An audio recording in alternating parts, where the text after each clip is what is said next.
the legacy of Sally Ride. As many of you probably know, she passed away yesterday of pancreatic cancer at the age of 61. And she left behind her partner of 27 years, Tam O'Shaughnessy. And she also left behind her mother Joyce, her sister Bear, her niece Caitlin, nephew Whitney, and a staff and a lot of friends and colleagues. As most of you know, Sally was the first American woman in space. She left aboard the spacecraft, the Challenger, just months before I was born on June 18th, 1983. And not only was she the first American woman in space, but she was the first LGBT individual in space. And she also, after she retired from NASA, founded a company called Sally Ride Science, which encourages young people's interest in science. And it's funny because after she flew the very first Challenger mission, she was asked by a lot of media what it's like to be a woman in NASA. When you have a hard day on the job, do you cry? Is it different for a woman to fly in space? And I love her response. She said, "It's no big thing.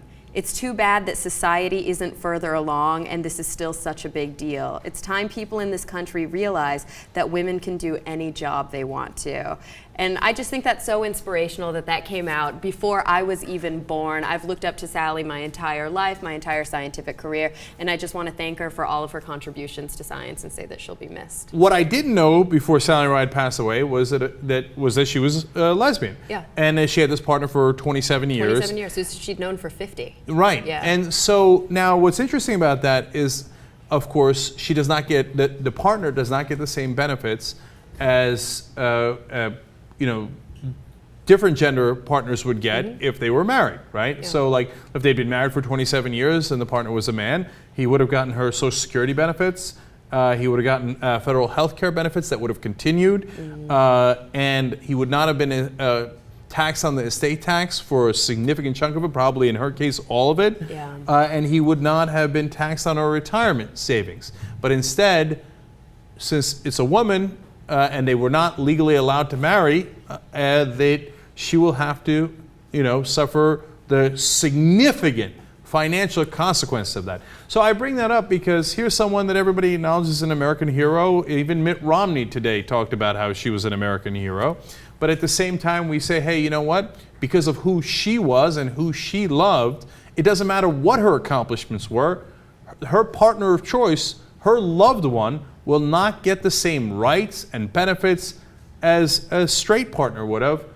And that's what we call discrimination. And that's why we fight against it. Exactly. And this is affecting thousands of people all over the country all of the time. And I think sometimes that's what happens. It takes somebody who's in the public eye, somebody who kind of nobody could argue is not an American hero, to bring this issue to light. And hopefully more people start talking about this. I would love to see what Mitt Romney's take is on it.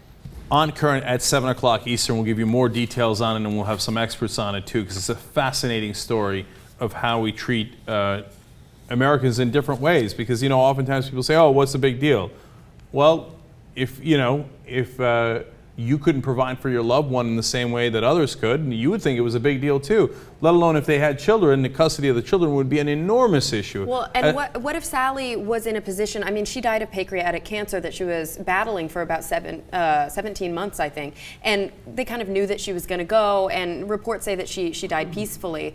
But what if it were a different situation where she were on life support? What if there was a question about organ donation, any of those things? Her partner wouldn't have the rights to make any of those end-of-life decisions with her, for her. And that's obviously the person who she would have discussed those end-of-life decisions with, and who she would have wanted to have make those decisions. You see that? Two different sets of laws depending on who you are. That is the textbook definition of discrimination.